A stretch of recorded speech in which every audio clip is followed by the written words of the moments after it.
지금 웃으신 게 너무 길어서 웃으신 거죠? 신앙생활 복잡하지 않아요? 세상 이깁시다. 마귀 이깁시다. 죄악 이깁시다. 자아 이깁시다. 요 네 가지만 이기면 게임 오버잖아요. 요거 생각하시고 다시 옆 사람 보시고, 성령의 능력으로 세상도 마귀도 죄악도 자아도 이깁시다.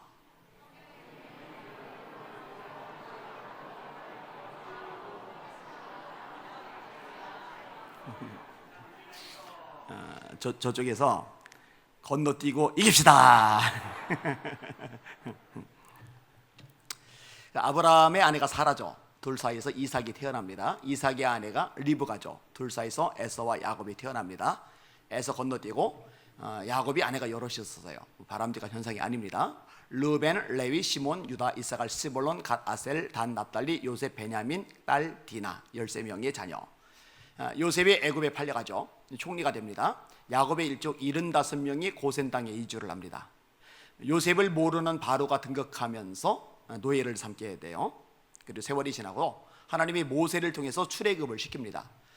모세의 후임자가 여호수아 통해 가나안 땅에 들어가죠. 그 다음에 사사들의 시대가 시작이 됩니다. 머리가 긴 힘센 사사 삼손, 300용사 그러면 기돈, 유일한 여자 사사 그러면 드보라, 서원을 잘못했다가 낭패본 사사 입다. 그 다음에 이제 듣보잡 사사들도 있어요. 돌라, 입산, 야일, 압돈, 있었나 이런 사사가? 이런 생각이 들만한 사사들. 그러다가 왕정시대와 사사시대 중간에 걸출한 인물이 태어납니다. 한나의 기도로 태어난 사무엘, 제사장이죠. 선지자죠. 왕은 아니지만 군사 통솔권을 가져요. 이 세 가지 권한을 유일하게 행사했던 인물이 바로 사무엘입니다. 이 사무엘이 초대왕 사울을 세워요. 베냐민 지파죠. 하나님 사울을 패하십니다. 왕이 여호와의 말씀을 버렸으므로 여호와께서도 왕을 버려 이스라엘 왕이 되지 못하게 하셨나이다. 이게 사무엘상 15장의 말씀이에요. 그 다음에 이새의 아들 다윗을 왕으로 삼으십니다. 유다 지파죠. 사도행 13장에 이새의 아들 다윗을 보니 내 마음에 합한 사람이라 내 뜻을 다 이루게 하리라. 자, 다윗의 아들 솔로몬이 성전을 지어요. 근데 처음에는 참 잘했다 생각하는데 나중에 성경 읽다 보니까 불편한 구석이 있어요.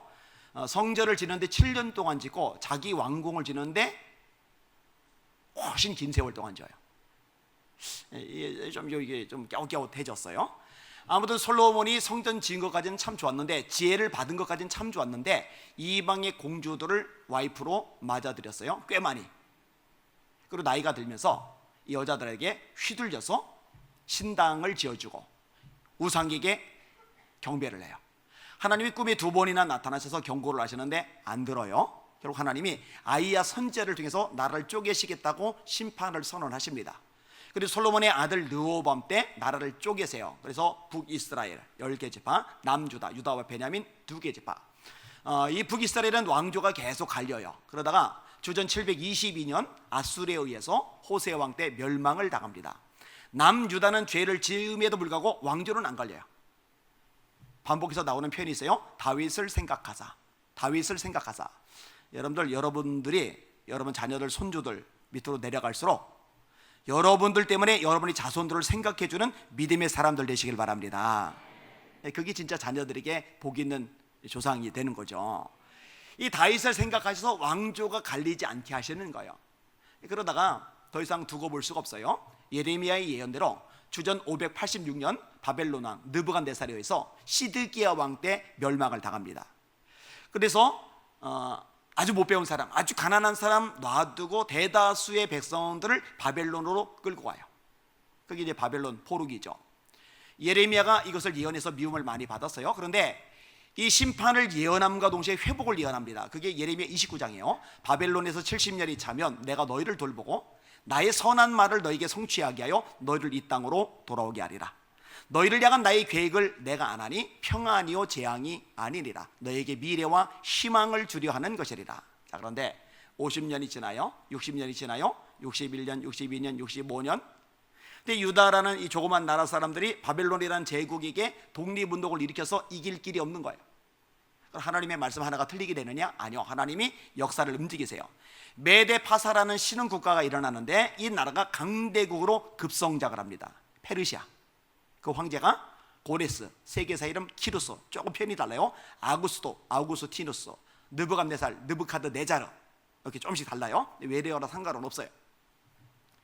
이 고레스가 칙령을 내리는 거예요. 느부갓네살하고 정책이 달라요. 느부갓네살은 죄다 잡아들여서 니들 바벨론에 살아. 근데 고레스는 돌려보내서 이들이 완충직 역할을 하게 하는 거예요. 이 고레스 칙령이 역대하 마지막 장 에스라 1장에 2번 반복해서 나옵니다. 너희를 유대 땅에 돌아가도 돼, 성전을 지어도 돼. 그래서 돌아온 무리들의 리더가 구약 맨 뒤에 나오는 학개, 스가랴, 말라기, 시편 앞에 나오는 에스라, 느헤미야, 그 다음에 스룹바벨 같은 총독, 예수와 같은 제사장. 그게 이제 포로기 이후에 유명한 인물들, 이 지도층 인사들이에요. 그리고 오늘 본문에 등장하는 인물은 총독인 스룹바벨입니다. 이 스룹바벨에게 꿈이 있는데 무너진 예루살렘 성을 새로 짓는 거예요. 근데 문제가 있어요. 첫째, 돈이 없어요. 여러분, 이렇게 예배당을 예쁘게 잘 지으려면 돈이 있어야 됩니다. 내 돈 없으면 은행 돈이라도 갖다 써야 돼요. 그 다음에 이렇게 건물을 지으려면 자재가 있어야 됩니다. 철근 있어야죠. 시멘트 있어야죠. 목재 있어야죠. 인테리어 소품들 있어야죠. 이 방송 장비들 있어야죠. 이 의자들 있어야죠. 예전에 시멘트 파동 났을 때요, 아파트를 짓다가 중단이 돼요. 웃돈 얹어준데도 공급이 안 되는 거예요. 자재가 없으면 건물은 못 져요. 자, 그 다음에 기술이 있어야 됩니다. 이렇게 멋지게 건물을 잘 지으려면요, 기술자가 정확하게 설계를 해서 지어야지 그냥 짓다가는 무너져 내려요. 자, 근데 문제가 뭐냐? 포로 살다가 돌았는데 돈이 어디 있어요? 건축 자재 짊어지고 와요? 철근 짊어지고 와요? 시멘트 짊어지고 와요? 벽돌 짊어지고 와요? 자재가 어디 있어요? 기술이 어디 있어요? 그리고 구체적으로 일을 할 수 있는 인력이 네 번째로 필요한데 이 인력도 공급이 제대로 안 돼요. 꿈은 고상한데 현실이 밑바닥이에요. 자, 이 상황에서 하나님이 해결책을 주시는데, 우리가 생각할 때 하나님의 해결책이 되려면 돈다발을 보내주시거나 자재가 실려서 오거나 기술자가 파송이 되거나 건축 인력이 주어져야 되는데, 하나님은 네 가지 하나도 안 도와주세요. 근데 딱 한 사람 보내세요. 그게 스가랴 선지자. 그 선지자가 뭘 가지고 오느냐? 하나님의 말씀. 아이고, 지금 돈이 필요한데, 자재가 필요한데, 기술이 필요한데, 인력이 필요한데, 겨우 하나님의 종, 겨우 하나님의 말씀? 노. 하나님이 최고의 선물을 주신 줄 믿으시길 바랍니다.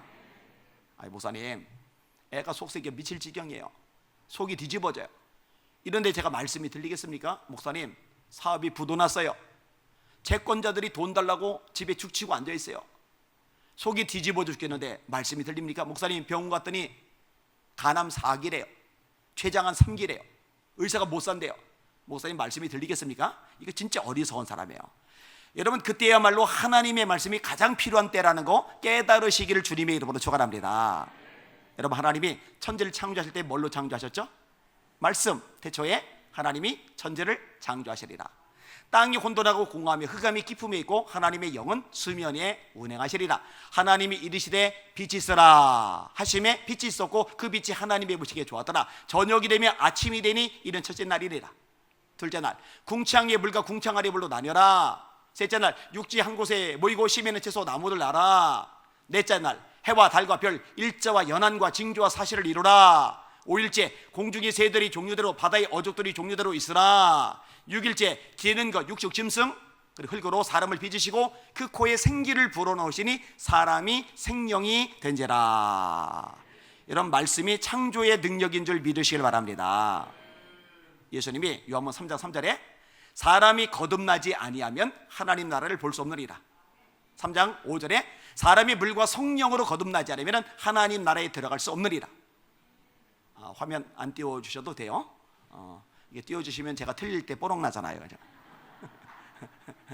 안 틀려요. 안 틀리는데, 거듭나야 천국까지, 거듭나지 않으면 천국 못 보고 천국 못 간다고 예수님이 말씀하세요. 수십 년 교회 다녀도, 장로, 권사, 집사, 아니 목사가 되어도, 헌금 많이 해도, 봉사 많이 해도, 집안 대대로 예수 믿어도, 예수 믿는다고 해도, 믿는 척 해도 거듭나지 않으면 천국 못 가요. 여기 있는 분들 한 사람도 빠짐없이 거듭나시기를 주의 이름으로 축원합니다. 뭘로 거듭나요? 베드로전서 1장 23절, 너희가 거듭난 것이 썩어질 씨로 된 것이 아니요 썩지 아니할 씨로 된 것이니 하나님의 살아있고 항상 있는 말씀으로 된 것이리라. 그러므로 모든 육체는 풀과 같고 그 모든 영광은 풀의 꽃과 같으니 풀은 마르고 꽃은 시드나 주의 말씀은 세세토록 있도다 하시더니 내가 너에게 전한 복음이 곧 이 말씀이라. 디모데후서 3장 15절 또 네가 어려서부터 성경을 알았나니 성경은 능히 너로 하여금 그리스도 예수 안에 있는 믿음으로 말미암아 구원에 이르는 지혜가 있게 하느니라. 말씀이 우리를 구원받게 하는 거예요. 요한복음 20장 31절 오직 이것을 기록하면 이거 왜 기록했어요? 너희로 예수께서 하나님의 아들 그리스도이심을 믿게 하려 하며 너희로 믿고 그 이름을 힘입어 영생을 얻게 하려는 것이라. 그래서 이 강단은요 농담 따먹게 하는 자리가 아니에요. 요즘 한국교회 교인들이 병들었어요. 왜 병들었느냐? 왜 이렇게 웃기는 설교를 좋아합니까? 웃어서 뭐 하려고? 개콘이나 보죠. 그럼 웃혀서나 보죠. 웃어서 뭐 하려고? 간증도 가치가 있어요. 뭐 예화도 의미가 있어요. 그런데 간증도 예화도 유머도 하나님 말씀보다 중요하지 않습니다. 말씀이 최우선이라는 거 잊지 마시기를 주님의 이름으로 축원합니다. 간증도 예화도 유머도 말씀을 더 잘 드러내기 위한 보조수단이지 그게 본질이 되면 안 돼요. 간증 얘기하면 감동받았어, 예화 얘기하면 아우 신선해, 유머 얘기하면 시컷 웃으면서 은혜 받아서 그러면서 말씀 자체를 풀어주면 졸기 시작하는 거예요. 재미없는 거예요. 이건 뭔가 잘못된 거예요. 여러분 예화보다 간증보다 유머보다 하나님 말씀 자체를 풀어줄 때 가장 맛있게 받아먹는 복 있는 성도들 되시기를 주님의 이름으로 축원합니다. 자, 말씀으로 창조하신 하나님, 이 말씀으로 구원받게 하신 하나님, 이 말씀으로 구원받은 우리를 성장하게 하신다는 거 깨달으시기를 주님의 이름으로 축원합니다. 갓난 아이들 같이 신령하고 순전한 젖을 삼아라. 적과 같은 말씀, 히브리서의 단단한 식물. 모든 성경은 하나님의 감독으로 된 것으로 교훈과 책망과 바르게 함과 의로 교육하기에 유익하니 이는 하나님의 사람을 온전하게 하며, 이 영적 성숙을 온전이라고 하거든요. 온전하게 하며 모든 선한 일을 행할 준비를 갖추게 하려 함이니라. 여러분 영적으로 성장을 하려면 죄를 자꾸 버려야 되잖아요. 이 죄를 드러내고 버리게 하는 기능이 말씀밖에 없다는 거 깨달으시길 바랍니다. 하나님의 말씀은 살아있고 운동력이 있어 좌우의 날선 어떤 검보다 예리하여 혼과 영과 및 관절과 골수를 찔러 쪼개기까지 하며 또 마음의 생각과 뜻을 감찰하나니 지으신 것이 하나라도 그 앞에 나타나지 아니었고 오직 만물이 우리를 상관하시자 눈앞에 벌거벗은 것 같이 드러나느니라. 여러분 신앙이 성장하려면 마귀의 유혹을 이겨야죠. 마귀의 시험에 넘어가 봐요. 마귀의 공격에 맨날 다쳐봐요. 그거 안 되잖아요. 그래서 성령이 전신갑주를 입으라는 거예요. 진리의 띠, 의의 호신경, 평안의 복음에 준비한 신, 믿음의 방패를 가지고 악한 자의 모든 불화살을 소멸하고 구원의 투구와, 이게 다 이제 호신무기, 방어무기. 우리도 공격해야죠. 성령의 검, 그 하나님의 말씀을 가져라. 이 말씀으로 무장하시는 송천교회 성도들 되시기를 예수님의 이름으로 축원합니다. 제가 일부만 얘기 드린 거예요. 말씀으로 천지를 창조하시고 말씀으로 우리를 구원해 주시고 말씀으로 우리를 성장하게 하시고 이 말씀으로 하나님의 모든 복이 내 것이 되는 줄 깨달으시길 바랍니다. 복 있는 사람은 악인의 꾀를 쫓지 아니하며 죄인의 길에 서지 아니하며 오만한 자의 자리에 앉지 아니하고 오직 여호와의 율법을 즐거워하여 이 율법을 주야로 묵상하는 자로다. 이런 사람은 시절을 쫓아 과실을 맺으며 인생을 되돌아봤더니 빈깡통이에요. 남는 게 하나도 없어요. 쭉정이. 얼마나 허무합니까? 근데 인생을 뒤돌아봤더니 와, 삶의 열매가 주렁주렁. 근데 이게 삶의 열매가 주렁주렁 맺히는 비결이 어디 있느냐? 말씀에 있다고 성경이 가르쳐 주는 거예요.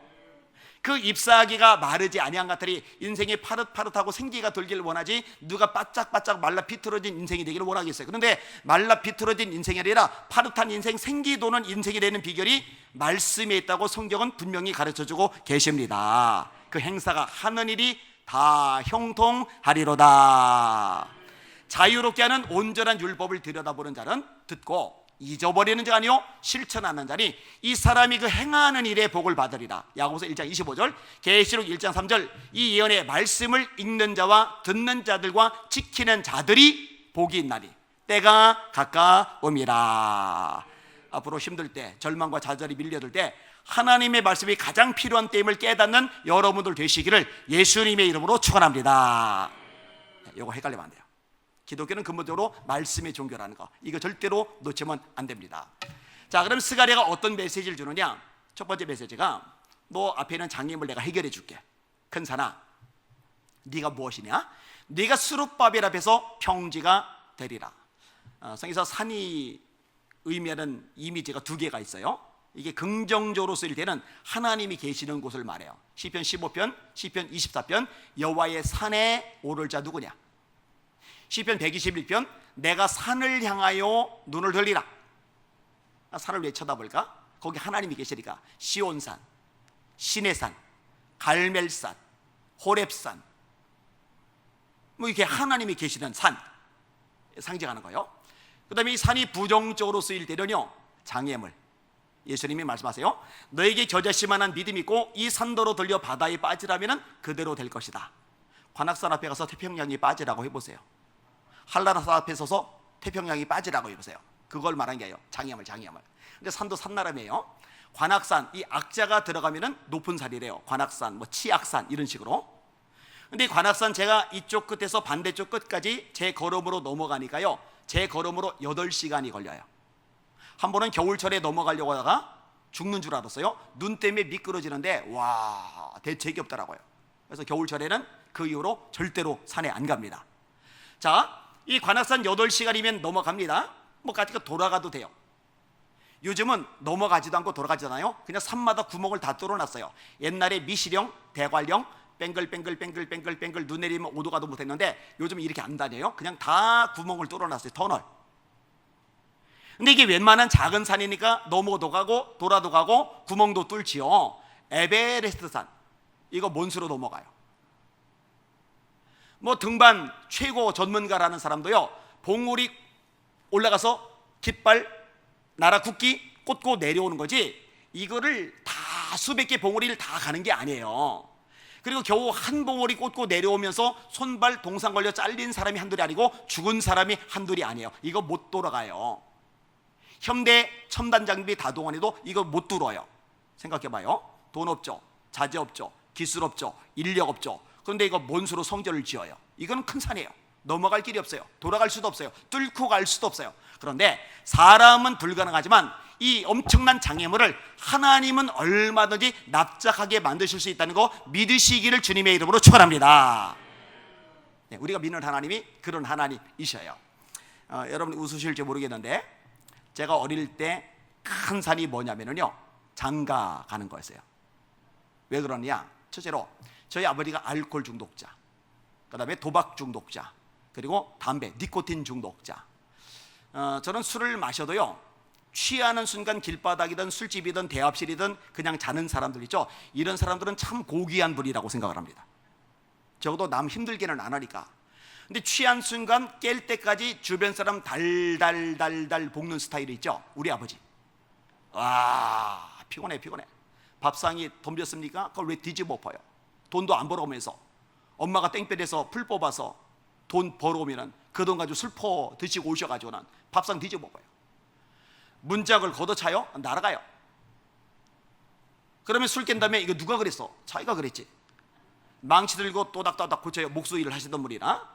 그러더니 취하면 물이 또 날아가요. 나중에 물이 누더기가 돼. 누더기가. 아유, 아버지 진짜 밉더라고요. 엄마를 왜 이렇게 괴롭혀요? 제가 장남이라 엄마 편 들어준다고 하다가 얻어 맞을 것 같으니까 겨울철에 도망을 갔어요.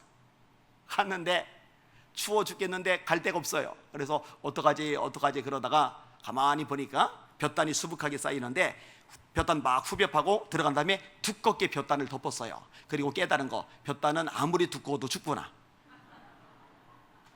보온이 하나도 안 돼. 바람이 다 들어와요. 얼어 죽을 뻔했어요. 이러니 아버지 이가 갈리죠. 그래서 지금은 아니지만 어릴 때 내가 지금은 어리니까 너한테 당하지만 너 늙는다, 나 큰다, 내가 크고 너 늙는 순간 내가 매일 좁힐 테니까 각오해라. 이를 바득바득 가를 정도였으니까요. 너무 미웠어요. 자, 아버지가 그 모양이니까 집은 안양천 뚝방 옆에 판자천, 나무로 쭉 대충 지어지고 연결된 집들. 이 판자촌에 사는 사람들은요, 공동체 의식이 되게 좋아요. 왜냐면 한 집이 불 붙으면 같이 다 타버리거든요. 그리고 집안에 화장실 있는 집에서 사는 게 제 어릴 때 소원이었는데,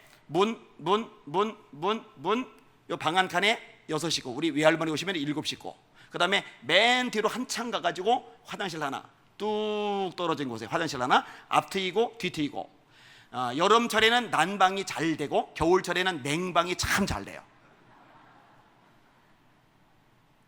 장마철이 제일 골치 아픈데, 비가 내리면은 이 집에 막 허리까지 물이 차올라요. 그러면은 동네 사람들이 전부 다 초등학교하고 중학교로 이제 피난을 가요. 그럼 정부에서 라면 한 박스하고 검은색 담요를 주면은 그걸로 물이 빠질 때까지 버티는 거예요. 자, 문제는 뭐냐? 이 화장실이 단추 누르면 떠내려가는 수세식이 아니라 이 떨어져서 쌓이는 자유낙하식 화장실이다 보니까 물이 차오르면서 뭐가 떠올라요, 이렇게. 그리고 자유분방하게 여행을 다녀요. 그러다가 집안에 흘러 들어오고 물이 빠지면서 여기저기 엉겨 붙어요. 그러니까 제가 어릴 때 몸이 피부질환 때문에 고생을 했거든요. 여기 긁고 여기 긁고 여기 긁고. 수십 년 만에 옛날 중학 동창 만났는데 한다는 소리가, 희환아 너 옛날에 냄새 많이 났었는데 아냐? 생각을 해봐요. 여러분, 어떤 엄마가 이쁘게 키운 딸을, 눈에 넣어도 아깝지 않을 딸을 또 냄새나는 집구석에다가 시집을 보내겠냐고요. 시아버지 알코올 중독자인데 그 집구석에 시집을 보내겠느냐고요. 혹시 나는 이런 집이라도 내 딸 충분히 시집 보낼 마음이 있다 하시는 분 손 들어주시면 제가 준비해 서겠습니다. 아멘이 지금 왜 나왔는지 저는 이해가 잘 안 가는데 아멘 훈련을 너무 잘 시키셨어요, 목사님. 또 하나 이유가 있어요. 제가 어머니 돕는다고 초등학교 때부터 밭에서 물을 뽑고 시장 가서 시금치 팔고 또 옆구리 신문 뭉치 끼고 신문 배달 다니고, 그러다가 중1 때 교통사고가 나서 왼팔이 잘렸어요. 제가 팔이 하나가 없어요, 이게. 자, 아버지 그 모양, 집 그 모양, 그 다음에 사위감이, 남편감이, 팔까지 하나 없는 불구자. 어떤 엄마가 자기 딸을 시집 보내겠느냐고요. 어린 저도 알겠어요. 그래서 제가 아무리 생각해봐도 장가가기 힘들 것 같아요. 큰 산이에요. 그래서 바랄 구석은 딱 한 번, 하나님. 그래서 하나님께 일찌감치 제가 기도를 드렸어요. 중고등학교 때부터. 하나님, 앞만 봐도 정상적으로 저한테 시집 올 여자는 없을 것 같습니다. 특별히 그 엄마 되시는 분이 절대로 딸을 안 보낼 것 같습니다. 이거를 해결할 유일한 분은 전능자 하나님 뿐이십니다. 하나님, 괜찮은 아가씨 헷가닥하게 하셔서라도 저에게 시집 오게 하여 주시옵소서. 맨정신으로 안 올 것 같으니까. 중학교 고등학교 때 목사님의 둘째 아들과 셋째 아들이 용선이 용섭인데 쌍둥이, 저랑 동갑이에요. 얘들이 운동을 잘해요. 여자아이들이요, 운동 잘하는 오빠들 멋있어합니다. 박지성이가 솔직히 뭐가 잘생겼어요? 박지성보다 제가 낫죠. 근데 박지성 인기가 좋잖아요. 그 와이프가 아나운서잖아요. 스포츠 잘하면 여자들이 멋있어합니다. 이 친구들이 운동장에서 축구공 몰고 질주를 하잖아요. 그럼 여학생들이 난리가 나요. 용선이 오빠 파이팅! 용섭이 오빠 파이팅! 저는 운동하다가 부딪히면 이 잘린 팔이 아파서 떼굴떼굴 굴러요. 그러니까 구석에 앉아 있어야 돼요. 얘들이요, 기타를 배워서 기타 띵띵띵띵띵띵 치면서 교회에서 찬양하잖아요. 그럼 평소에 찬양도 안 좋아하는 이 가신 애들이 얘들 주변에 옹기종기 모여 앉아서 선망의 눈초리를 이러고 쳐다봐요. 이렇게. 음악 잘 다루는 거 여자들한테 매력이 있거든요. 근데 저는 팔이 하나니까 악기도 못 따라요. 그 얘네들 주변에는요, 오빠부들이 늘 따라다니는데 제 주변에는 여학생은 한 명도 없고요, 주님만 함께 해주셨어요. 근데 그때는요, 그게 너무 부러운 거예요. 이 상처가 되는 거예요. 대학 가도 마찬가지예요. 대학원 가도 마찬가지예요. 20대 중반이 넘어가도록 여자친구 한 명도 없어요. 하나님, 제 기도. 20대 후반이 넘어갑니다. 제 기도는 점점 더 강력해집니다. 하나님 어디 계십니까? 근데 그렇게 열심히 기도하는데 30이 넘어가도록 애인 말고 여자친구 자체가 한 명도 없어요. 단둘이 극장 가본 적이 30 넘도록 한 번도 없어요. 근데 제가 좋아하는 구절이 갈라디아서 6장 9절인데, 우리가 선을 행하되 낙심하지 말지니 포기하지 아니하면 때가 이름에 거두리라. 이 말씀을 하고 계속 기도해. 하나님, 저도 목회를 할 건데 팔도 하나 없는 상태에서 아내까지 없으면 목회가 어렵지 않습니까? 하나님, 짝을 꼭 주세요. 하나님이 때가 되니까 하나님이 진짜 짝을 주셨어요. 그래서 교제를 시작했어요. 내 마음에 걸려요. 저희 어머니가 저 때문에 고생을 많이 하셨거든요. 자, 결혼을 했다고 쳐요. 벽에다 못을 박아야 액자도 걸고 옷걸이도 걸잖아요. 그런데 저는 망치를 잡으면 못을 들 손이 없어요. 못을 손에 쥐면은 망치를 잡을 손이 없어요. 그렇다고 못을 벽에다 대고 이마로 박을 수는 없잖아요. 이렇게. 저는요, 제 손톱을 못 깎아요. 오른손으로 왼손 깎고 왼손으로 오른손 깎는 건데 그 쉬운 게 저한테는 안 돼요. 그래서 제 아내가 삐지면은요, 제 손톱이 길어져요. 그래서 제가 손톱 관리를 잘해요. 오늘 오기 전에 깎고 왔어요. 그래서 제가 깎은 게 아니라 아내가 깎아 줬죠. 자, 싱크대가 고장났다, 형광등을 갈아뛴다, 변기를 수리한다, 이거 전부 다 아내가 해요. 아기를 저는 못 안아줬어요. 여러분, 아기들이 목을 못 가누잖아요. 그래서 등을 받치고 다른 손으로 목을 이렇게 받쳐줘야 되는데 저는 애 등을 잡으면 목을 잡을 손이 없으니까 애 목이 이렇게 돼버려요. 그렇다고 애 목을 잡고 들 수가 없잖아요. 애 목을 안아주질 못하는 거예요. 하나부터 열까지 우리 어머니가 고생을 하셨는데 이거를 이 젊은 아가씨가 시집 와서 저 때문에 고생을 해야 되니까 마음이 부담스러워요. 그래서 제가 물어봤어요. 당신 나한테 시집 오면 고생 많이 할 거야. 그래도 시집 올래? 그리고 마음속으로 자신 없어요. 그러면은 놔주고 그냥 깔끔하게 정리하려고. 근데 그때요, 아내가 평생 잊지 못할 감동적인 대답을 해줬어요. 전사님, 제가 전도사님의 한 팔이 돼 드릴게요. 와, 너무 감동해서요, 제가 그걸로 시도 썼고요, 수필도 썼어요. 오늘도 여기 대전 KTX까지 운전을 해주고 본인 기차 타고 왔어요. 이제 기차 타고 와서 다시 운전을 해주면 제가 옆에서 쉬어요. 부산 갈 때도, 울산 갈 때도, 광주 갈 때도, 목포 갈 때도 늘 이렇게 해요. 이제 11년 전이네요. 정확하게 11년 전에 제가 물어본 적 있어요. 여보, 당신 결혼 전에 했던 말 기억해? 뭔데요? 제가 전도사님의 한 팔이 돼드릴게요 그랬잖아. 어떻게 이렇게 멋있는 말을 해서? 그랬더니 아내가 뭐라고 대답하는지 아세요? 목사님, 그때는요 제가 제정신이 아니었어요. 저는요 제 아내를 제정신이 아니게 만들어주신 하나님을 찬송합니다. 이제 애가 20대가 됐는데 제정신 되면 어쩔 거예요? 물러봐요. 성도 없잖아요. 여러분, 저에게는 이 결혼 문제가 정말 큰 산이었는데 하나님이 역사하시니까 큰 산도 납작해지더라고요. 할렐루야. 여러분은 여러분 나름대로 인생이 큰 산이 있을 텐데 하나님의 능력을 통해 이 큰 산이 낮아지는 기적을 경험하실 수 있기를 주님의 이름으로 축원합니다. 원하기는 이번 부흥회가 이 능력과 기적을 경험하는 축복의 부흥회가 되시기를 예수님의 이름으로 축원합니다. 우리 박 목사님이 요즘 이 와중에도 부흥회를 다닌다고 놀라워 하세요. 대전 요 근처에 아주 유명한 목사님이 계시잖아요. 부흥회 많이 다니는.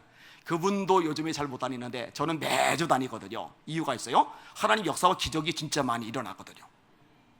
기대하셔도 돼요. 자, 오늘 본문의 두 번째 뭘 말씀하느냐 따라합시다. 하나님의 말씀은 반드시 이루어진다. 믿음으로 힘차게 따라하세요. 한 번 더. 하나님의 말씀은 반드시 이루어진다. 스룹바벨의 손이 성전의 기초를 놓았은즉 또한 그 손이 이 일을 마치리라 하셨나니 만군의 여호와께서 나를 너에게 보내신 줄을 너희가 알리라. 여러분, 사람이 말했으면 헛소리입니다. 정신 나갔어요. 아니, 돈이 없는데, 자재가 없는데, 기술이 없는데, 인력이 없는데 어떻게 성전을 지어요? 그런데 이 말씀을 하신 분이 하나님이시라면 하나님은 신실하시고 또 하나님은 전능하시기 때문에 이 두 가지가 같이 있어야 돼요. 신실하시고 전능하시기 때문에 당신이 하신 말씀을 반드시 이루신다는 거 믿으시기를 주님의 이름으로 축원합니다. 진짜로 돈도 자재도 기술도 인력도 없는데 성전이 완공이 돼요. 말씀대로. 그게 유명한 스룹바벨 성전입니다. 이 성경은 기본적으로 예수님에 대한 책입니다. 요한복음 5장 39절, 너희가 성경에서 영생을 얻는 줄 생각하고 이 성경을 상고하거니와 이 성경이 곧 내게 대하여 증거하는 것이로다. 구약은 오실 예수님, 신약 오신 예수님, 계시록은 특별히 다시 오실 예수님, 이 예수님에 대한 책. 자, 제가 퀴즈를 낼게요. 예수님께서 갈릴리 해변에서 주로 사역을 많이 하셨어요. 제자들도 가룟 유다 빼고 대부분이 갈릴리 출신이에요. 세리 마태도 빼고. 그러면은 왜 갈릴리 해변에서 주로 사역을 하셨을까? 1. 갈릴리 바다 풍경이 아름다워서. 가봤더니 진짜 예쁘긴 해요. 2. 갈릴리 바다에서 잡히는 물고기 매운탕이 끝내줘서. 3. 매운탕이 아니라 횟감이 기가 막혀서. 4. 하나님의 말씀을 이루시려고. 몇 번? 오, 잘하시네요. 요단 저쪽 이방의 갈릴리를 영화롭게 하셨느니라. 자, 예수님이 예루살렘에 입성을 하실 때 종료주일에 뭘 타고 입성하셨는지 사지선다예요. 1번 벤츠, 2번 스타렉스, 3번 소나타, 4번 나귀 새끼. 오, 100점 100점. 어떻게 맞추셨어요? 아니, 나귀 애미도 있잖아요. 아니, 말도 있잖아요. 왜 하필이면 힘도 없는 조그만 나귀 새끼를 타고 예루살렘에 들어가셨을까? 간단해요. 말씀을 이루시는 거예요. 스가랴 9장 9절. 그는 겸손하여 멍에 매는 짐승의 새끼 곧 나귀 새끼를 탔도다. 말씀을 이루시는 거예요. 아니, 예수님이 운명하실 때 로마 군인들은 황제가 월급을 주기 때문에 중상층이에요. 근데 처형당해 죽어가는 예수님의 옷을 서로 가지겠다고 제비를 뽑아요. 아니, 가난한 사람들은 재수 없어도 사형수의 옷 서로 가지겠다고 할 수 있을지 몰라도 그래도 형편이 되는 사람들이 왜 굳이 사형수의 옷을 가지려고 제비 뽑을까? 시편 22편 내 옷을 제비 뽑나이다. 1절에 나의 하나님 어찌하여 나를 버리셨나이까? 내 손발을 찔렀나이다. 그게 시편 22편 말씀이에요. 아니, 하나님이 전능하시니까 예수님이 이 땅에 오실 때 30대 청년으로 짠 오셔가지고 공생이 3년 사시고 십자가에 죽으시고 부활하시고 쏙 하늘로 올라가시면 깔끔하실 텐데, 글쎄 창조주이신 예수님께서 피조물 여자 뱃속에서 10개월 계셨어요. 겁나게 깜깜하셨겠다. 어느 날 묵상하는데 그 생각이 드는 거예요.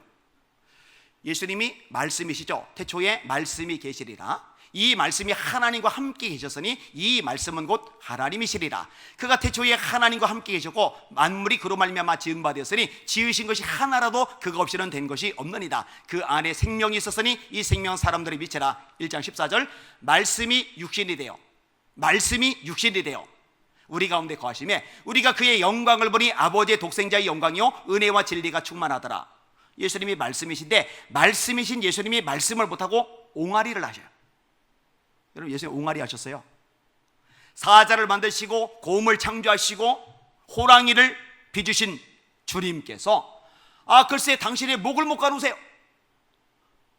그 전능자께서 당신의 몸을 못 돌리세요. 뒤집기를 못 하시는 거예요. 뒤집기를. 그 과정 거치셨어요. 천군 천사가 경배하는 그 거룩한 분께서 똥오줌을 사시고 주저앉으세요. 왜 이런 일을 겪으셔야만 할까? 간단합니다. 말씀을 이루시는 거예요. 이사야 9장 6절 이는 한 아기가 우리에게 낳고 한 아들을 우리에게 주신 바 되었는데 그의 어깨는 정사를 메었고 그의 이름은 기묘자라 모사라 전능하신 아버지라 평강의 왕이라 영존하시는 하나님이라 할 것임이니라. 제가 예수님에 대한 예언의 성취만 가지고도요 하루 종일 여러분에게 가르쳐 줄 수가 있어요. 로마 황제가 아구스티누스인데 통치 자금이 필요해요. 세금을 걷어들여야 돼요. 그러려면 인구조사를 해야 돼요. 인구조사를 하면 니들 고향 가서 호적 등록해. 지금처럼 인터넷 전산망이 없으니까 고향에 가야 돼요. 예수님의 어머니 마리아가 만삭인데 그 당시에 KTX가 있어요 없어요? 비행기 없죠. 승용차 없죠. 만삭된 몸으로 산부인과도 곳곳마다 없어요. 이 장거리 여행을 나귀 타거나 걸어서 가다 보면 유산 위험성이 높은데 황제의 명령이라 어길 수가 없어요. 할 수 없이 고향 베들레헴, 다윗의 고향 이 베들레헴까지 만삭된 몸으로 힘겹게 가는 거예요. 힘겹게 갔더니 이미 여관이 찼어요. 사관에 있을 것이 없음이로다. 옛날 개역 한글의 표현이죠. 여관에 있을 것이 없음이로다. 그래서 마국간에 가시고 거기서 출산한 다음에 예수님을 말밥통에 올려놓으셨잖아요. 이거 우연이 아니에요. 예수님은 반드시 베들레헴에서 태어나셔야 됩니다. 왜? 미가서 5장 2절에 베들레헴 에브라다야 네게서 내 백성을 다스릴 목자가 나리라. 그의 근본은 태초의 영원에 있느니라. 다시 말해 로마 황제조차도 하나님의 말씀을 이루기 위한 장깃돌 바둑돌에 불과한 겁니다. 할렐루야. 제가 청년 때 이런 것들을 깨달아가면서 제 믿음이 얼마나 많이 자랐는지 몰라요. 와, 우리 하나님 기가 막히시구나, 멋지시구나, 역사의 진짜 주인은 하나님 한 분뿐이시구나, 이게 막 뚜렷해지더라고요. 이런 과정을 겪으면서 저는 이 말씀을 100% 다 믿는 거예요. 안 이루어지면 하나님이 전능하신 게 아니니까, 안 이루어지면 하나님은 전지하신 게 아니니까. 대학 들어갔는데 성경을 읽다가 감동이 되는 구절이 있어요. 그게 이제 마가복음 16장 17절이었어요. 믿는 자들에게는 이런 표적이 따르리니 곧 저희가 내 이름으로 귀신을 쫓아내며 새 방언을 말하며 뱀을 집어올리며 무슨 독을 마실지라도 해를 받지 않으며 병든 사람에게 손을 얹은즉 나으리라 하시리라.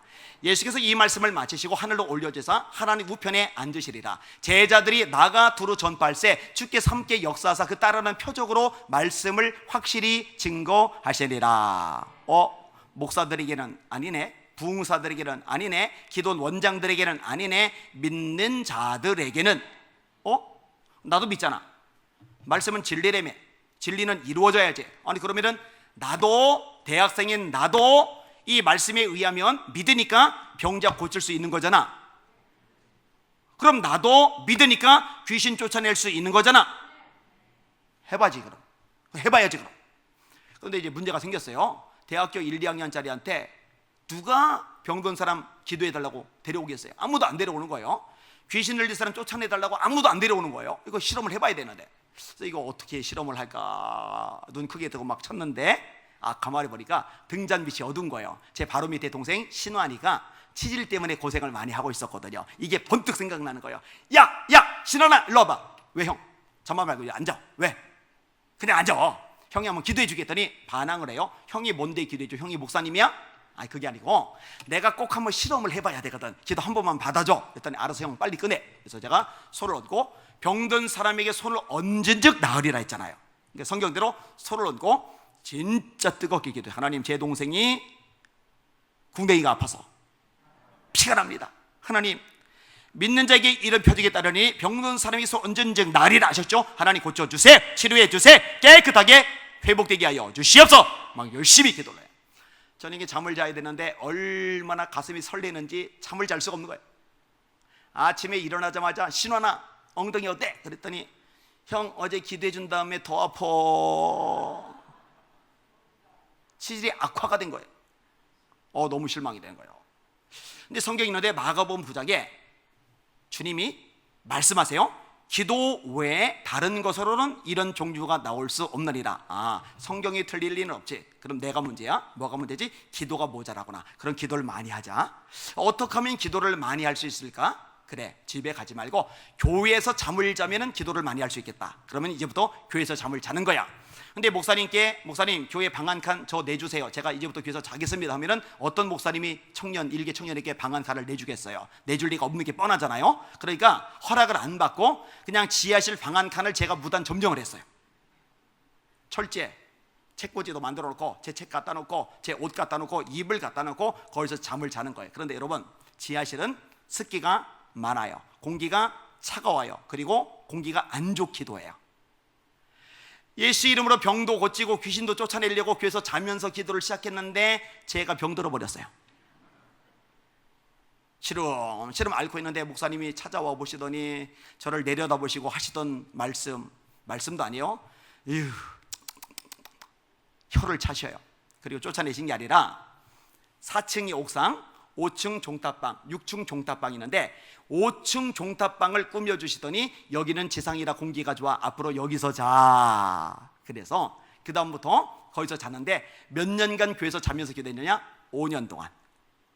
그런데요, 이 예배당이 이렇게 같이 모여서 예배를 드리니까 은혜롭고 포근하고 좋죠. 큰 건물에서 밤에 혼자 잘라니까요, 전깃줄 사이로 휘 바람 소리 들리면은요, 왜 교회가 이렇게 무서운지, 얼마나 사무치게 사람들이 그립고 외로운지. 밑에서 발자국 소리가 들리면은요 5층까지 올라와 줬으면 좋겠는 거예요. 엘리베이터 없던 건물이에요.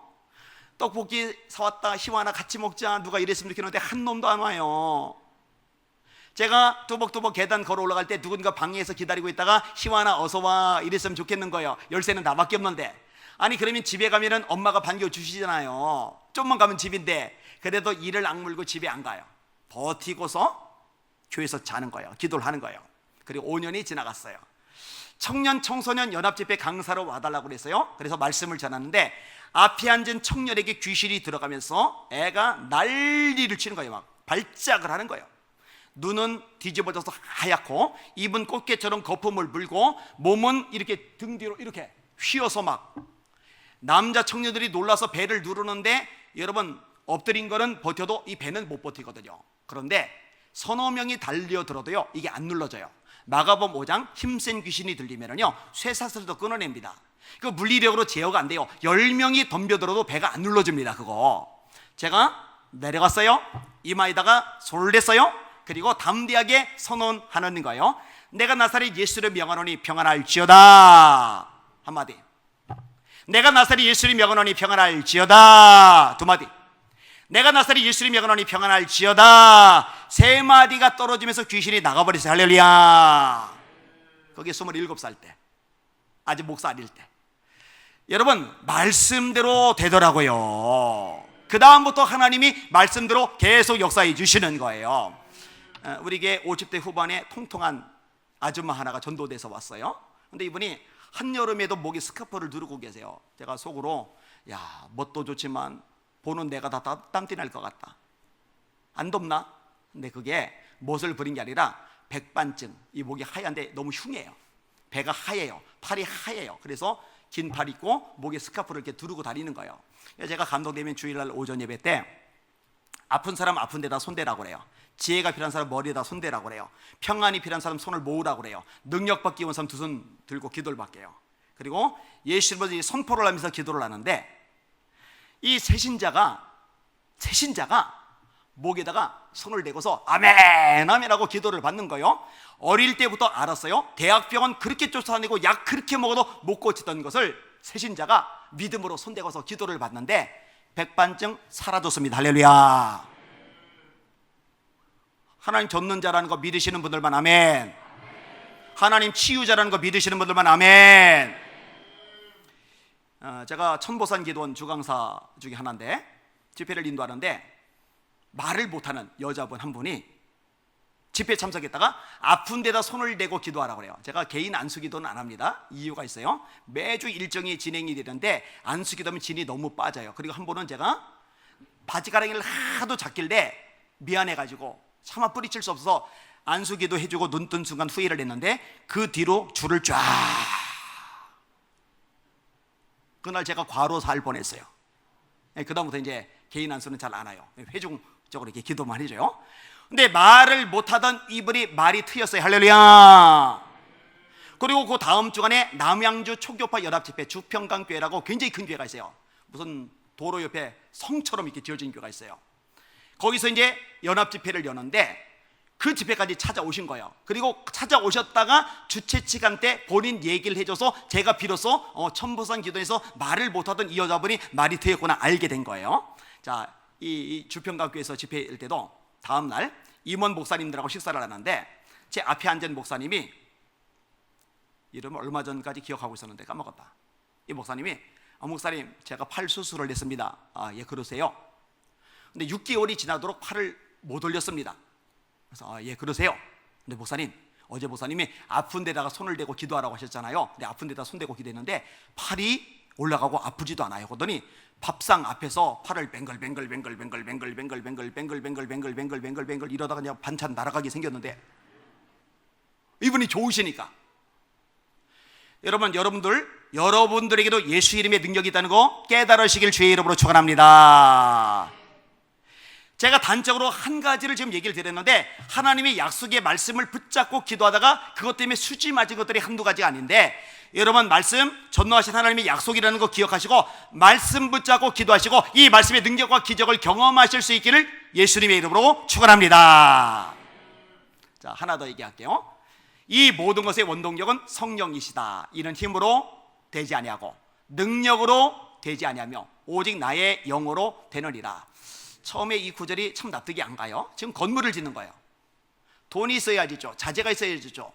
기술이 있어야지죠. 인력이 있어야지죠. 아무것도 없는데 하나님이 엉뚱한 소리 하시는 것 같아요. 이거 힘으로 안 될 거야. 이거 능력으로 안 될 거야. 근데 되는 방법 알려줄게. 나의 영, 성령으로 될 거야. 아니 성령님하고 건물을 짓는 것하고 뭔 상관이지? 상관이 있어요. 여러분 자녀들 키우는 거 성령님하고 뭔 상관이지? 상관이 있어요.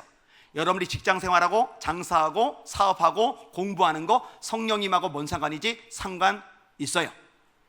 여러분들 교회에서 봉사하고 섬기고 직분 감당하는 거 성령님하고 밀접하게 관련이 있어요. 이번 부흥회를 통해서 성령의 불이 강력하게 임하시기를 주님의 이름으로 축원합니다. 성령의 불이 임하면 회복과 치유의 역사가 자연스럽게 따라오는 것 깨달으시길 주의 이름으로 축원합니다. 여러분, 예수님의 소원이 뭔지 아세요? 당신의 백성들이 성령이 불붙는 거예요. 누가복음 12장, 내가 불을 땅에 던지러 왔노니 이 불이 이미 붙었으면 내가 무엇을 원하리요? 나의 받을 세례가 있으니 그 이루어지기까지 나의 마음에 답답함이 얼마나 하겠느냐? 너희는 예루살렘을 떠나지 말고 내게 들은 바 아버지의 약속하신 것을 기다려라. 요한은 물로 세례를 베풀었으나 너희는 몇 날이 못되어 성령으로 세례를 받으리라. 24시며 이르시되 성령을 받으라. 너희가 네 죄든지 사하면 사해질 것이요 그대로 되면 그대로 있으리라. 보혜사 곧 아버지께서 내 이름으로 보내실 성령, 그가 너희에게 모든 것을 가르치시고 내가 너희에게 말한 모든 것을 생각나게 하시리라. 오직 성령이 너희에게 임하시면 너희가 권능을 받고 예루살렘과 온 유대와 사마리아와 땅끝까지 이르러 내 증인이 되리라 하시리라. 마태복음 7장 7절, 누가복음 11장 같은 내용인데 누가복음 성령 문서잖아요. 성령 행전과 엮여져 있잖아요. 거기에 뭐라 말씀하느냐? 구하라 그러면 너에게 주실 것이요, 찾아라 그러면 찾을 것이요, 문을 두드리라 그러면 너에게 열릴 것이리라. 마태복음에는 떡이 나오고 생선이 나와요. 근데 누가복음에는 떡이 빠지고 생선이 나오고 알이 나와요.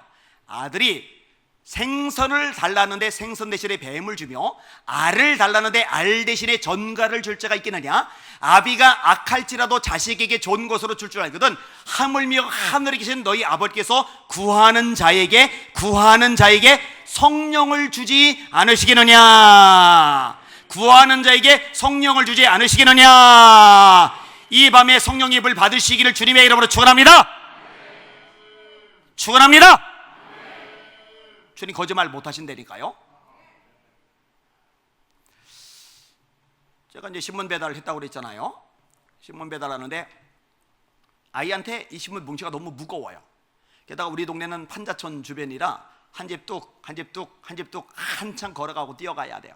이 뭉치가 무거우니까 한 번은 뭉치를 내버려 두고 한 장만 들고서 달려가서 신문을 놓고서 왔더니 어떤 어머 자식이 뭉치를 훔쳐갔어요. 이게 그거 잃어버렸다고 신문사에서 얼마나 두들겨 패는지 엎드려 뻗쳐시켜 놓고 마포걸레로 패는데 막 초등학생짜리 때릴 데가 어디 있다고 그냥 그렇게 막 대해가지고 다음부터는 끙끙거리고 다녀요. 겨울철 눈 내렸을 때 제일 싫은 집은 조경하는 집. 이렇게 패인 곳, 이 길 있잖아요. 이렇게 있고 나무들 있고 나무 있고 이 패인 곳 여기에 눈이 쌓이는데 저는 눈이 그렇게 무겁다는 것을 신문 배달하다 알았어요. 눈이 진짜 무거워요. 몸이 앞으로 가지질 않으니까. 한 번은 신문 돌리러 어떤 집에 들어갔더니 아줌마가 개를 안 먹고 났어요. 개가 절 보더니 반가워가지고 난리가 나가요. 왈왈 하더니 막 달려오더니 제 다리를 확 물었어요. 아줌마가 놀라서 개를 떼어놨는데 피는 막 철철 나고 어쩌지 미안해 그러더니 약 사 먹으라고 1,000원짜리 한 장을 주셨어요. 대박. 한 달 월급이 14,000원인데 14분의 1 1,000원짜리가 순식간에 생긴 거예요. 그 돈으로 약 안 사 먹고 먹고 싶던 과자 배 터지게 사 먹었어요. 그리고 그 개가 또 물어주기를 얼마나 기다렸는지 몰라요. 한 번만 더 물어라, 한 번만 더 물어라, 1,000원 한 번만 더 물어라. 초등학교 후반에 중고 자전거가 생겼어요. 와, 뒤에다 실으니까 안 무거워요. 페달 밟고 달리니까 걷는 거 뛰는 것보다 너무 빠른 거예요. 와, 좋다. 중학교 입학을 했어요. 입학하고 이틀이 지났어요. 3월 14일 83년도 수업 끝나고 신문사로 자전거 타고 가는데 가는 길 하나 오는 길 하나. 가는 길에 트럭 하나가 딱 서요. 오른쪽 가면 또랑물 옷이 젖고 왼쪽 가면 중앙선 차가 올까봐 겁나고 늦게 가면 형들이 두들겨 패니까 맞을까봐 아플까봐 무섭고 어떡하지 고민을 하다가 에이 어쩌지면 신문 못 돌리지, 늦으면 얻어 터지지, 빨리 가자, 차가 또 오지 않겠지 하고 중앙선으로 들어갔는데 하필 그때 트럭이 또 왔어요. 부딪혀요. 쓰러져요. 이때 기사가 나와서 얼른 저를 병원에 데려가면 참 좋았을 텐데 그때는 지금처럼 CCTV가 없어요. 블랙박스가 없어요. 보험 같은 것들이 제대로 되어 있지도 않아요. 그래서 이 큰 차 운전하는 사람들이 사고를 종종 저질러요. 뭐냐? 다친 것보다 죽는 게 돈이 덜 나가요. 보상비가 덜 나가요. 다친 사람은 치료될 때까지 병원 살이하니까 돈이 막대하게 쏟아져 가거든요. 그러니까 한 번 더 깔아서 죽이는 일이 생기잖아요. 80년대 초반이니까 어른들은 좀 알 거예요. 이 트럭이 저를 깔아 뭉긴다고 그대로 후진을 또 했어요. 자전거는 완전히 바퀴에 깔려서 오그라들고, 다행히 몸이 이쪽으로 튀겨져 나와서 후진한 뒷바퀴가 왼팔만 깔고서 지나갑니다. 기절을 안 했어요. 그러니까 어떻게 해요? 뼈가 으드드드득 부서지는 소리가 귀에 다 들려요. 바퀴 깔리면 못 빼낼 텐데 바퀴가 다행히 지나가요. 얼른 쭉 뺐더니 여기부터 흐물흐물하면서 피가 막 뿜어져 나오는데, 이거 잡고서 아저씨 나 병원 내려가줘요, 병원 좀 내려가줘요 하고 문 두들기니까 그제서야 문 열고 나와서 저를 차에다 태우고 병원에다가 실어다 준 거예요. 5분만 피 더 쏟았으면 죽죠.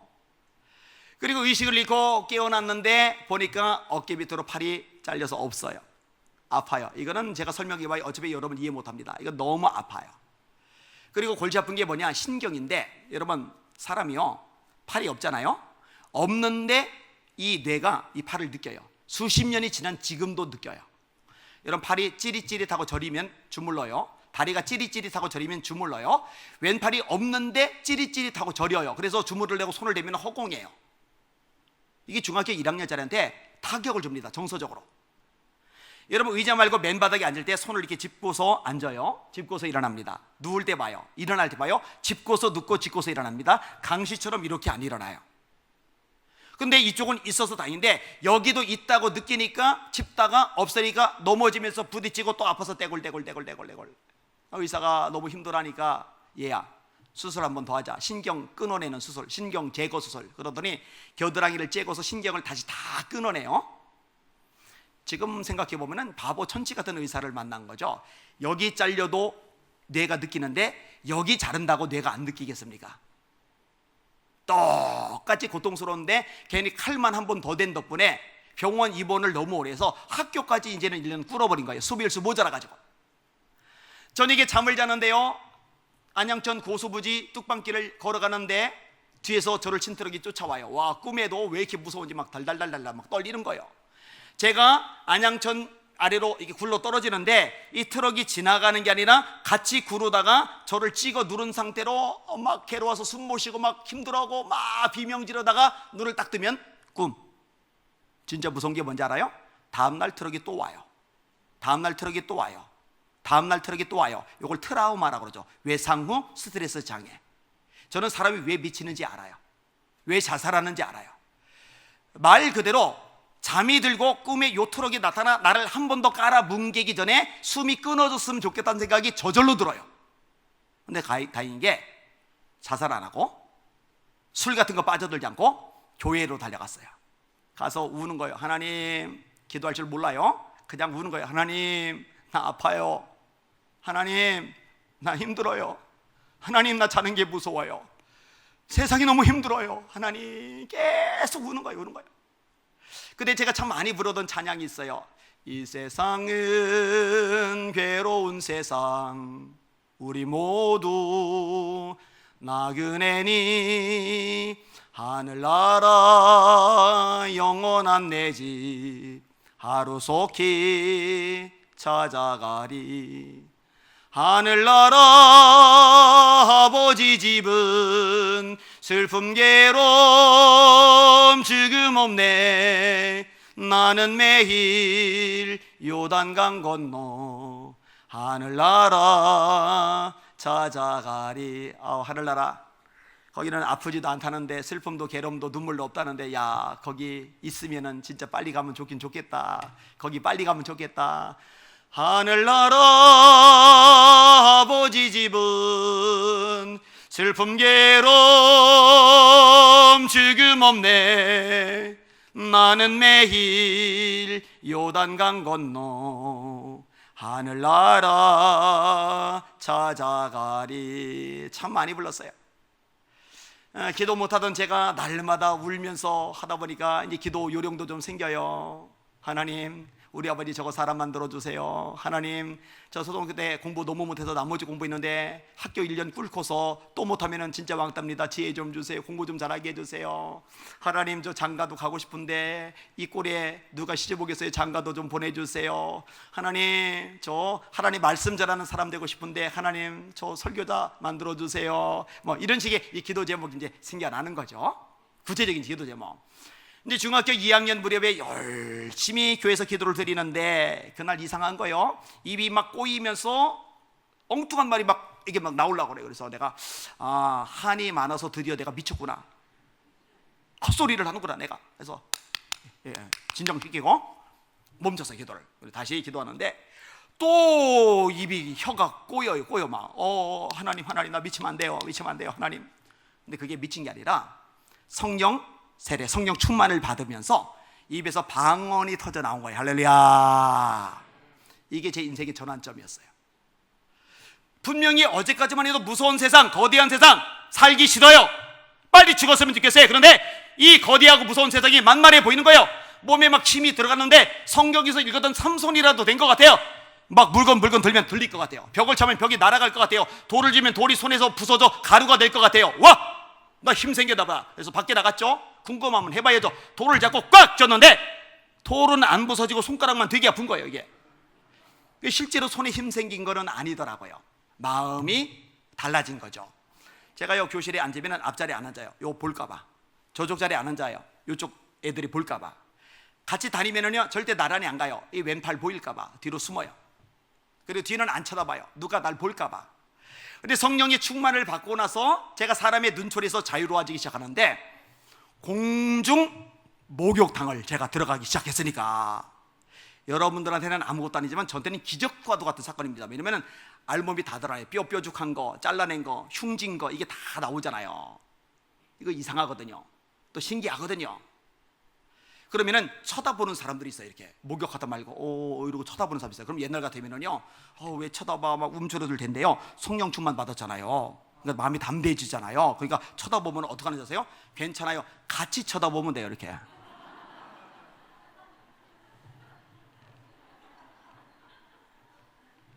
이 쳐다볼 때 같이 쳐다보니까요 100% 먼저 고개를 돌려요. 제가 그때 깨달았어요. 내가 눈싸움을 겁나게 잘하는구나. 여러분요 또 쳐다보면 어때요? 교회를 갔더니 글쎄 어느 권사가 나를 째려보는데 그 눈꼬리가 이상해. 너무 찜찜해. 우리 박경배 목사님께서 말씀 묵상하라 그렇게 가르쳐도 말씀 묵상은 어지간히 안 하면서 그 옆에 내 눈꼬리는 일주일 내내 한 달 내내 묵상하면서 전투력을 키우는 거예요. 왜 째려왔지? 왜 야리는 거지? 걸리기만 해봐라. 아작낼 겨. 막 이러면서 사실 째려본다고 레이저 광선 나와서 막 살 지지고 뼈 드러나고 막 화상 있고 없잖아요. 내가 속사람이 강건해서 털어버리면 아무 타격도 없는데 이 속사람이 건강하지 못하니까 이 눈초리 하나에 주눅 들고 상처받고 한 달 동안 끙끙거리고 기도도 못하고 봉사도 못하고 전도도 못하고 맥이 빠져 있어요. 여러분 주님 재림이 가까운데 이런 거에 에너지 시간 뺏길 여유 없습니다. 성령의 불 받으시길 바랍니다. 속사람이 강해지시길 주의 이름으로 축원합니다. 많은 게 달라질 겁니다. 그래서 저희 교회에서도요 모일 때마다 모든 예배 시간 한 번도 안 빠지고 성령 불 달라고 이 기도는 계속 지켜요. 미국 하와이에 국제회의가 열렸어요. 로렌 커니맨 목사님 포함해서 각 분야 전문가들이 오셔서 저도 이제 참석을 했어요. 그리고 주일에는 하와이에 사는 청소년들하고 교회학교 아이들에게 말씀을 전해요. 그런데 재미있는 광경을 거기서 목격을 했어요. 자, 그 얘기 전에 우리나라도 역시 청소년 집회 하잖아요. 그 다음에 어른 집회 하잖아요. 근데 애기들이 어쩌다 여기를 만지잖아요. 그러면은 신기해요. 시원해요. 요게 딱딱하고 차가거든요. 모양은 똑같은데. 그러니까 아저씨 이 팔하고 왜 달라요? 하고 막 만지작 거리거든요. 그러면 제가 속사람이 치료가 안 되면은요 이거 아킬레스건이에요. 약점 건드리면 열납니다. 소리 질러서 쫓아낼 텐데 제가 이제 속사람이 치유가 되고 나니까 괜찮아요. 실컷 만지게요. 그리고 애기들이 만지고 나서 주변에 아는 애들 있으면은요 애기들은 전도를 본성적으로 잘해요. 얘들아 일로 와봐. 오빠 형 일로 와봐. 이 아저씨 이 목사님 몸이 되게 이상해. 그럼 우르르 몰려서 같이 여기 만지고 막 몸을 더듬어요. 이렇게 그러면요 그때도요 가만히 있어요. 이제 한두 번 겪은 게 아니에요. 장난도 가끔 쳐요. 얘들아, 그럼 애들이 쳐다봐요. 사실은 말이야 내가 사람이 아니야. 그럼 애들이 갑자기 조용해지고 자기들끼리 눈만 이렇게 주고받고 그래요. 얘들아, 나 사실은 로봇이야. 그리고 나서 요 단추 하나 풀고서 이거 빼면 이렇게 쭉 빠지잖아요. 아니면은 요거 와이셔츠 2개만 풀으면 아예 이걸 이렇게 빼놓을 수 있잖아요. 이렇게 이게 팔을 쑥 빼주잖아요. 그러면 난리가 나요, 난리가. 왜냐? 장난감 로봇 팔 빠진 건 봤어도 산 사람 팔 빠진 건 평생 처음 보거든요. 막 난리가 나요, 난리가. 그럼 장난 한 번 더 쳐요. 얘들아, 내가 이번에는 목을 빼줄게. 목을 빼줄게 하고 얘들 딱 손대잖아요. 여러 번 해봤는데 100% 반응 똑같아요. 아저씨, 목은 빼지 마세요, 목은. 애기들이요 자기 눈앞에서 목이 빠지는 거 보기 싫어해요. 그거 무서워합니다. 그리고 참고로 이 목은 안 빠집니다. 이것까지 빠지면 큰일 나요. 자, 다시 아까 갔던 거 하와이 갔더니 거기도 이제 말씀을 드렸는데 애들이 한국 애들하고 호기심은 똑같아요. 이거 만져보고 싶은 거예요. 궁금한 거예요. 그런데 문화가 달라요. 한국에 사는 애들은 우르르 와서 막 같이 만지작거리는데 이 하와이 사는 애들은요 저를 만지기 위해서 줄을 쫙 서요. 그리고 한 녀석이 다 만지고 빠질 때까지 기다렸다가 뒤에 있는 녀석, 또 뒤에 있는 녀석, 그리고 만지고 빠진 다음에 또 만지고 싶은 녀석은 다시 뒤로 가서 줄을 서요. 이렇게. 여러분, 이거 만지면 어떻고 건드리면 어때요? 사실 별거 아니거든요. 여러분, 스테반이 돌에 맞아 죽어요. 이건 건드리는 차원이 아니에요. 그런데 이를 갈면서 저주하면서 니들 다 지옥 아구릉에 떨어져 죽어버려라, 이게 아니라 이 죄를 저들에게 돌리지 마옵소서, 이 말을 하고 자니라. 이게 스테반의 능력이 아니라 성령의 능력인 줄 믿으시길 바랍니다.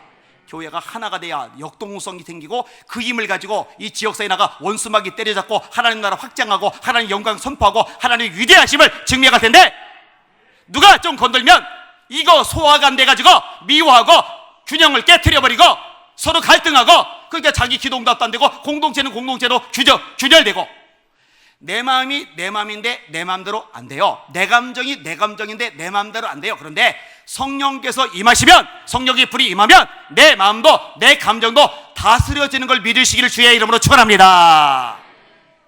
한 사람도 빠짐없이 이번 부흥회관에 성령의 불 받읍시다. 성령의 불 받읍시다. 하늘의 불로 타오르시기를 주의 이름으로 축원합니다. 원수마이가 넘어뜨리러 왔다가 새까맣게 성령의 불에 타서 7길로 도망가는 역사가 있기를 예수님의 이름으로 축원합니다. 축원합니다. 축원합니다.